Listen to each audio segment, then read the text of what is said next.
ধীরে ধীরে কিন্তু তারা বাঁশ বেঁধে এই নৌকাটি কিন্তু পানিতে নামার জন্য চেষ্টা করছে। দেখুন দর্শক যেমনটি দেখছিলেন এই সিন্ধুকিরা গ্রাম থেকে আজকে কিন্তু এই নৌকার নতুন রূপে নতুন সাজ করা হলো। আর এই নৌকা কিন্তু আর অল্প সময়ের মধ্যে কিন্তু পানিতে নামানো হবে। দেখুন প্রত্যেকটি বাইসেল কিন্তু এই নৌকার সাথে, নৌকার দুই পাশে কিন্তু মাঝি মালারা তারা প্রস্তুত আছে, কিন্তু তারা এই নৌকাটি ধরে এখন এই পানিতে নামাবে। এই যে নৌকার টিম ম্যানেজার, দেখুন এই নৌকার টিম ম্যানেজার কিন্তু সে আছে প্রস্তুত, তাদের কিন্তু এই বাইজেল নিয়ে এখন কিন্তু নৌকা নামিয়ে দিবে পানিতে। উৎসুক জনতা কিন্তু ভিড় করছে আজকে এই নৌকার মাঝে সিন্ধুকিরা গ্রামে।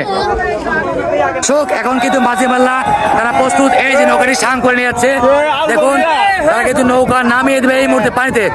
দেখুন তার কিন্তু প্রতিচ্ছবি তুলে ধরছে আপনাদের মাঝে।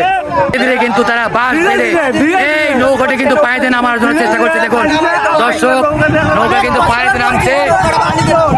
10 দিন প্রতীক্ষার পর রং কম শেষ হওয়ার পর কিন্তু এই নৌকাটি কিন্তু ধীরে ধীরে এই পানিতে নেমে যাচ্ছে। দর্শক আজকের এই নৌকা আলমদিরা ভাইরাল নৌকা, তারা কিন্তু বিভিন্ন জায়গায় দেশের এই গ্রামীণ ঐতিহ্য গ্রামীণ নৌকাবাজ প্রতিযোগিতায় তারা অংশগ্রহণ করবে।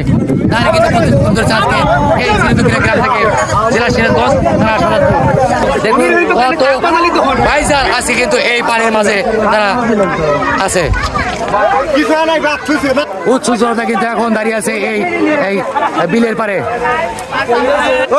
সব মুরব্বীরা আছে কিন্তু আজকের এই নৌকা পানিতে নামার জন্য। মুরব্বী ভালো আছেন? আশা করছেন এই নৌকা বিভিন্ন বাইজে বাংলাদেশের বিভিন্ন স্থানে তারা প্রতিযোগিতা করতে যাবে, তাদের কি আশা করছেন? তারা আবার বিজয়ে ফিরে আসবেন। সবাই ধরে দেন, আলমদের কিন্তু বিজয় হবে তারা বলছে, আশা করছে এই মুরব্বীরা। আর মুরব্বীর দোয়া কিন্তু সবসময় কাজে লাগবে।